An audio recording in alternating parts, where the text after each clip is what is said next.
May 14, 2012. A man steps out of his car in a quiet Quebec suburb. There's a cardboard box in his trunk. Inside, $1 million in $20 bills. He's made this handoff 100 times. But today, the house he's walking toward hides 12 federal agents. The moment he opens the box, flashbang grenades detonate. Officers swarm from every entrance. Face shoved into dirt, wrists zip-tied, he hears the charges. Counterfeiting at industrial scale. A Secret Service agent leans in. 60 years. You'll die in Supermax. But what they don't know yet is that he will never face prison. This man printed more counterfeit US dollars than anyone in recorded history. And in 18 months, he'll walk out of court with a $1,300 fine. How did he turn handcuffs into leverage? And what secret forced Washington to let him go? November 2008. Frank Barassa sits on a cluttered desk in a rented apartment outside Montreal, a magnifying loupe pressed to his eye. Pinned beneath the glass sits a worn $20 bill. He's examined this note for 47 consecutive days. He knows the placement of every micro-printed word along Andrew Jackson's collar. He's memorized the exact green to copper color shift on the numeral in the lower right corner. He's measured the security thread's position to the millimeter, 1.2 inches from the left edge, embedded between the second and third printing layers. Frank isn't a master engraver or a chemistry PhD. He's a high school dropout from Trois-Rivières who made his first real money selling stolen car parts and low-grade marijuana. But he possesses two qualities that separate successful criminals from the ones who get caught: obsessive patience and the ability to identify the single point of failure everyone else overlooks. Every counterfeiter who's ever tried to fake American currency has failed for the same reason. Not the ink, the printing, or the holograms. It's the paper. You can't buy it or make it. Because US currency isn't paper at all, it's fabric. 75% cotton and 25% linen, manufactured by exactly one company on Earth. Crane Currency in Dalton, Massachusetts. They've held the contract since 1879. The formula is classified. The facility is guarded by federal agents. Every sheet is tracked from production to printing.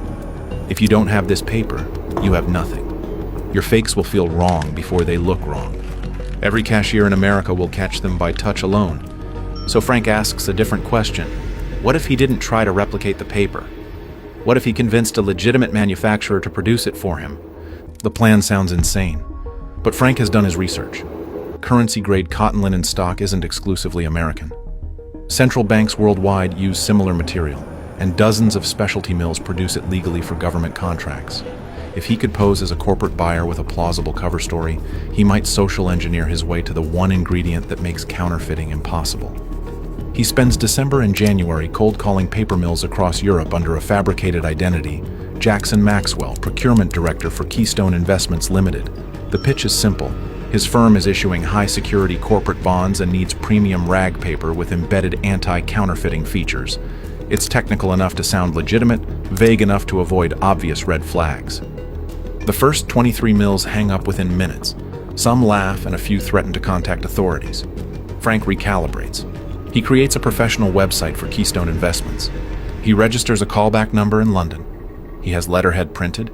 Then he starts calling Switzerland.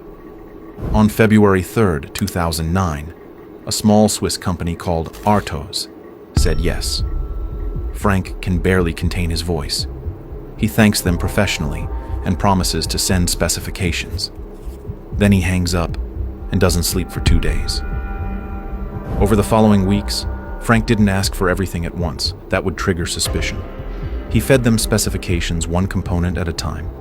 75% cotton, 25% linen blend. They could do it. Chemical treatment to defeat iodine detection pens. Unusual but possible. A custom watermark embedded in each sheet.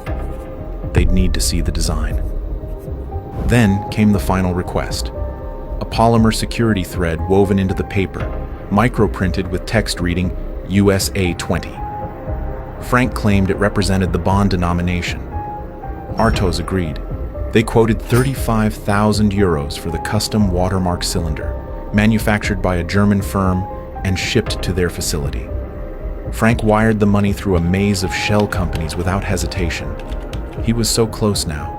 One wrong move, and the whole scheme collapsed. One suspicious employee, one compliance officer asking the wrong question, and Frank would be in handcuffs before the paper ever shipped. By September 2009, Artos is ready to produce. Frank orders enough paper to print $250 million, his entire operations output, committed in a single purchase. The invoice comes to $50,000. It's every dollar he's saved and stolen over 15 years.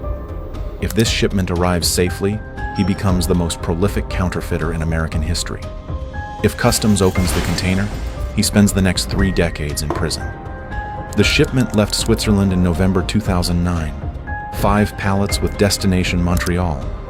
What happens when Canadian Customs inspects a container full of currency-grade paper addressed to a man who doesn't exist? And what critical flaw in Frank's operation is already visible to anyone paying attention? A flaw that will eventually bring the Secret Service to his door. December 7th, 2009. Port of Montreal. Frank watches from a parking structure 300 meters away, binoculars shaking in his hands. Somewhere in that maze of stacked metal boxes sits his future. 5 pallets of specialty bond paper packed in unmarked crates, cleared through customs under a falsified commercial invoice. Customs could inspect any container they wanted. No warrant required, no probable cause. Just random selection, and Frank's entire future was sitting in a metal box labeled specialty paper products, waiting to be examined. If an inspector cut the seal and pulled out a single sheet, they'd feel the texture immediately. They'd hold it to the light and see Andrew Jackson's face staring back at them. Frank would be in handcuffs before sunset. He'd prepared for this. For 3 days, he and 2 associates had conducted counter-surveillance in shifts, memorizing patrol patterns, identifying which inspectors worked which zones, noting how long spot checks typically took. They'd mapped 3 separate escape routes from the port. They'd prepared a cover story in case the container was flagged, a story that wouldn't hold up for 10 minutes under real scrutiny, but might buy enough time to disappear. None of it would matter if an inspector actually opened that box. The container cleared without inspection. Frank didn't celebrate. He didn't even breathe until the truck carrying his paper was 40 kilometers from the port, winding through back roads toward a rented warehouse in Trois-Rivières. Even then, he waited. He left the container untouched for 4 days, driving past the warehouse at irregular intervals, scanning for surveillance teams. Only when he was certain no one was watching did he cut the seal. The paper looked ordinary. Off-white sheets, unprinted, unremarkable. But the moment Frank touched it, he knew. The texture was perfect, grainy, firm, nothing like commercial stock. He held a sheet to the light. Andrew Jackson's face materialized in the fiber, ghostly and precise. A polymer thread ran vertically through the paper. USA 20, repeated in microscopic text. He snapped the sheet between his hands. The sound was identical to real currency. A legitimate paper mill had just manufactured U.S. banknote stock for a private citizen. No one in law enforcement knew it existed. But Frank wasn't done. He had the canvas. Now he needed to paint. And that meant building something that had never existed outside government facilities. A private counterfeiting operation capable of industrial-scale production. This is where most counterfeiters fail. They print a few $1,000s on inkjet printers, pass some bills at gas stations, and get caught within weeks. But Frank wasn't interested in thousands. He wanted hundreds of millions. That required equipment worth more than most people's houses, expertise he didn't possess, and a facility invisible to everyone, neighbors, police, and even satellite surveillance. The next phase will cost $300,000 in 18 months. It will involve a corrupt ex-printer, organized crime syndicates in 3 countries, and a Heidelberg press so loud Frank's neighbors will assume he's running a sawmill. What modification does Frank make to his counterfeit bills that no other forger has attempted? The detail that will eventually allow $250 million to circulate undetected for years? And which single mistake in his distribution network is already creating the evidence trail that will lead investigators directly to his barn? January 2010. He finds an abandoned barn on a 40-acre farm outside Trois-Rivières. He pays it in cash and registers the property under a fake name. Inside, Frank has constructed a counterfeiting operation sophisticated enough to rival a government mint. The centerpiece was a 4-color Heidelberg offset press, the same type used by legitimate currency printers worldwide. Frank bought it secondhand from a bankrupt print shop for $125,000 cash. It weighed 6 tons. Moving it required a flatbed truck, a rented crane, and 4 men who thought they were relocating equipment for a packaging company. Alongside the Heidelberg, Frank installed industrial dryers, precision cutting machines, UV curing stations, and a custom stamping apparatus for applying color-shifting foil. He sourced specialty inks from suppliers across 3 continents, color-shifting metallics, UV reactive compounds, the exact gray-green formulation used by the Bureau of Engraving and Printing. The total investment was just $300,000. He was all in. Every dollar he'd ever made, stolen, or borrowed was now sitting in a barn in rural Quebec. If this worked, he'd print a fortune. If it failed, he'd lose everything and probably his freedom. But Frank still had a problem. He could buy equipment, but he couldn't operate it. Offset printing at this level requires years of training. The color calibration alone takes months to master. One wrong setting and the output looks obviously fake. So Frank did what he always did. He found someone who could be bought. Through underworld connections, he recruited a skilled press operator, a man who'd run a legitimate print shop before serving time for an unrelated crime. This man would become Frank's technical director, teaching him everything about ink density, plate alignment, and the 1,000 small details that separate amateur counterfeits from supernotes. The first test runs were disasters. Colors too saturated. Registration off by fractions of a millimeter. Security features misaligned. Frank burned every failed sheet and started over. For 3 months, he printed nothing but garbage. $300,000 invested, and he couldn't produce a single usable bill. The pressure was crushing. Every day the operation continued was another day someone might notice, a neighbor asking too many questions, a supplier getting suspicious, a random traffic stop that led somewhere it shouldn't. Frank was bleeding money he didn't have, waiting for a breakthrough that might never come. Then, in April 2010, the Heidelberg produced its first perfect $20 bill. Frank held it next to a genuine note. He couldn't tell the difference. Neither could the UV lamp, the iodine pen, or the magnifying loupe he used to check the microprinting. The watermark was flawless. The color-shifting ink transitioned from copper to green at exactly the right angle. The paper snapped correctly. The weight was identical.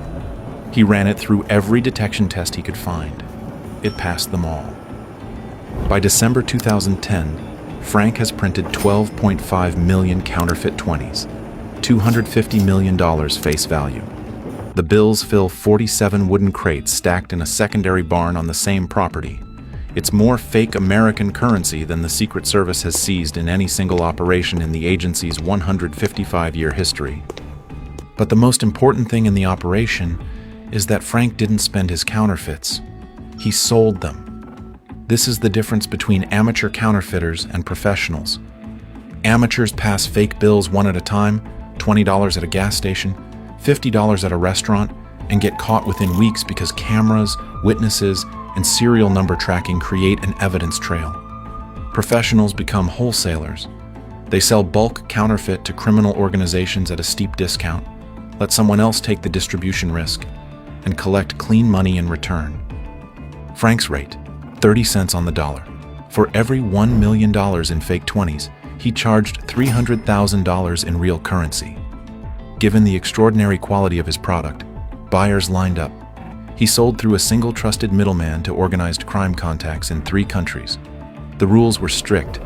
No distribution in Canada, nothing in the northeastern United States, and the bills had to enter circulation overseas first, Europe, Asia, anywhere that would delay pattern detection. A fake $20 spent in Prague creates no investigative thread leading back to Quebec. Between 2010 and 2012, Frank moves approximately $50 million in counterfeit currency. His cut, $15 million in legitimate cash, flows into offshore accounts in Panama and the Cayman Islands.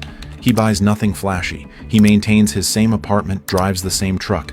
The only visible change in his lifestyle is that he stops selling marijuana. Why risk a drug charge when you're sitting on millions? But here's what Frank didn't know. In March 2012, a bank teller in Las Vegas noticed something strange. 11 $20 bills in a single deposit had identical serial numbers. Not Frank's bills. He never duplicated. Someone in his distribution chain had been running their own copies from his originals, and they'd made the one mistake Frank had spent years avoiding. The Secret Service opened a formal investigation. They called it Operation Sunset. Initially, analysts suspected a foreign government operation, North Korea perhaps, or Iran. The quality of the bills was too high for any known criminal enterprise. These weren't basement fakes. They were supernotes, the kind of counterfeits that required state resources to produce. But then, Canadian authorities seized a batch of identical 20s in a drug raid near Montreal. The connection to a known mob associate pointed the investigation north. Quietly, the Secret Service established a joint task force with the Royal Canadian Mounted Police. They began tracking distribution patterns, flipping low-level couriers, mapping the money's path backward toward its source. By late 2012, they knew a major counterfeiting operation was running somewhere in Quebec. They knew it was producing millions in fake US 20s. They just didn't know exactly where or who was behind it. And one of Frank's 3 wholesale buyers had just been arrested on unrelated charges. The price of his freedom?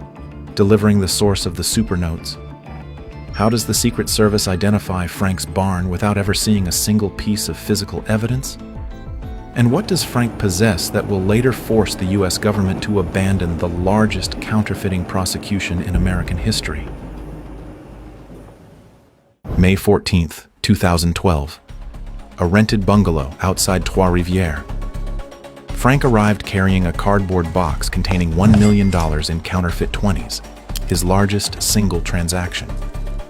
The buyer was a man he'd never met, introduced through an intermediary as a representative of an Ontario biker organization with European distribution contacts. The buyer seemed professional, asked the right questions, knew the terminology. But the buyer was an undercover Royal Canadian Mounted Police officer. The bungalow was surrounded by a joint task force that included 3 US Secret Service agents. They'd been building this case for 4 months. Frank enters the bungalow. Bello greets him, examines the merchandise, and asks about pricing.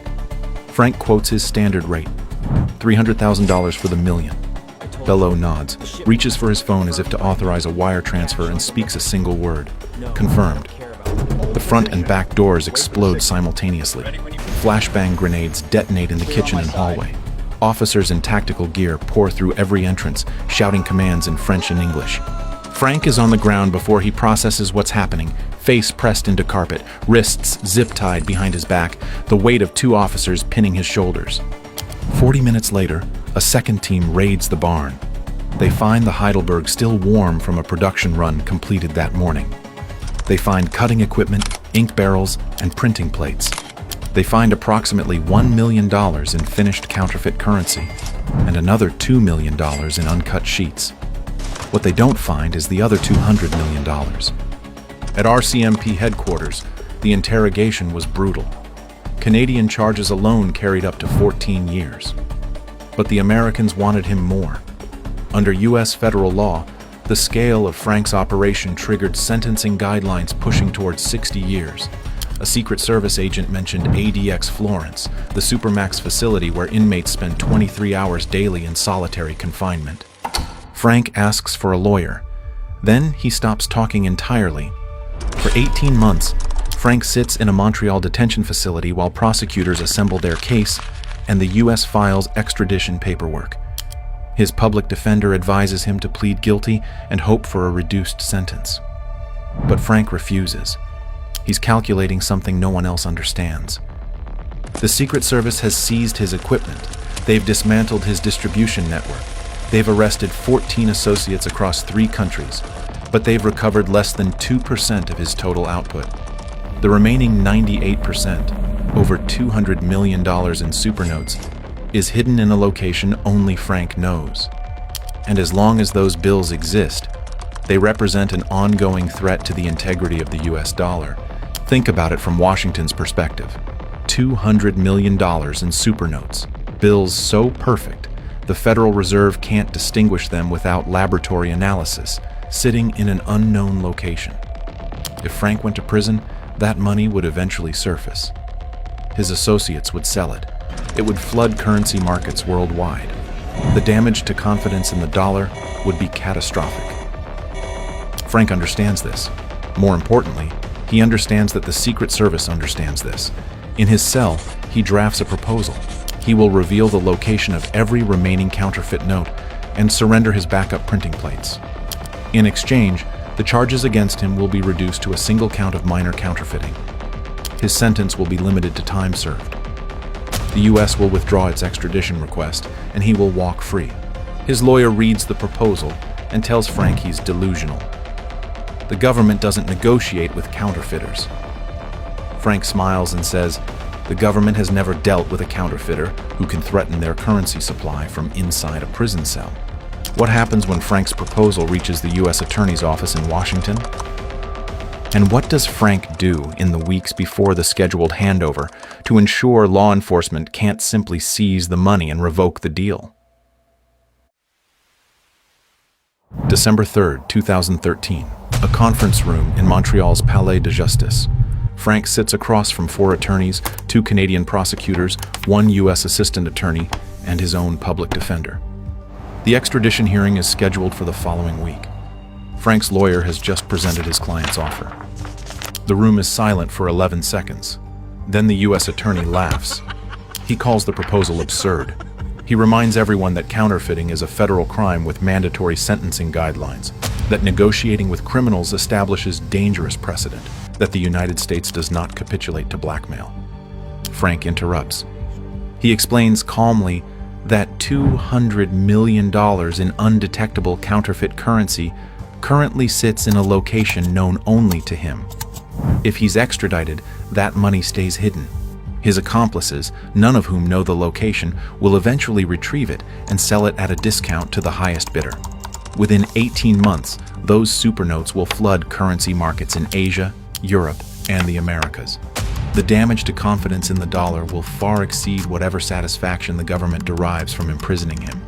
Suddenly, the U.S. attorney stops laughing. Negotiations continue for 6 weeks. Frank's lawyer later describes the process as surreal. Federal agents arguing about the acceptable number of years a counterfeiter should serve, while that same counterfeiter holds the integrity of their currency hostage. By January 2014, a deal emerges.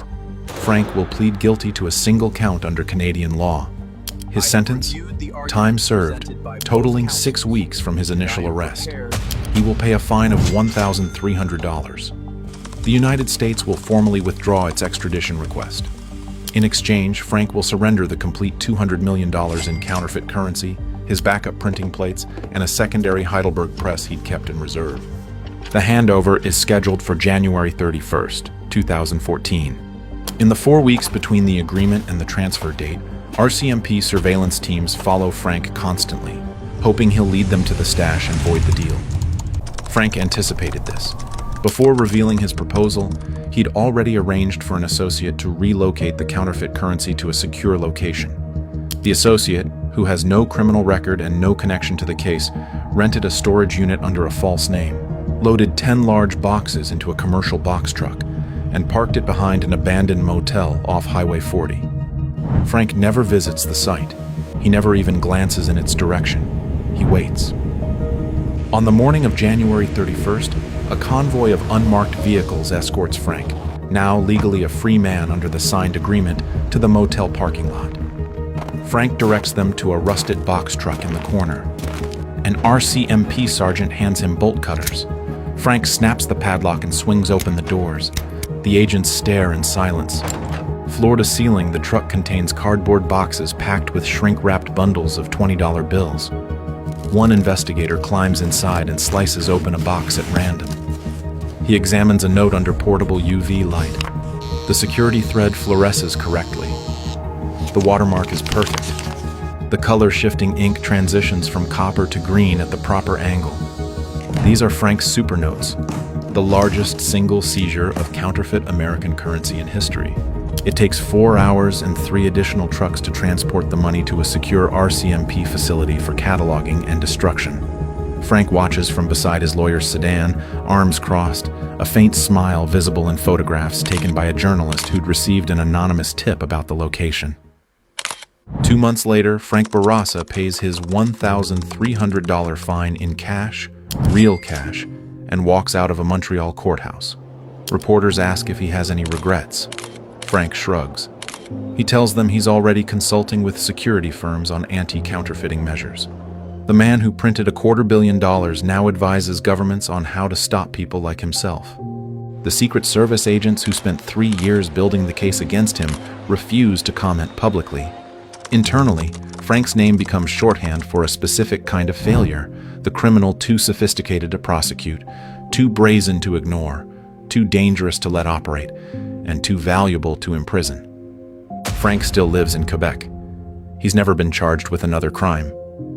The super notes he printed continued circulating for years after his arrest. Some estimates suggest $50 million in face value remains unrecovered, passing through economies worldwide without detection. The U.S. Treasury has since redesigned the $20 bill twice, adding features specifically intended to prevent another Frank Barraza. Whether those measures would stop him is a question no one in Washington wants to answer. If you think Frank's escape was audacious, consider the North Korean operation that printed $100 million in perfect American hundreds using equipment stolen from the U.S. government itself, a story that makes Frank look like an amateur.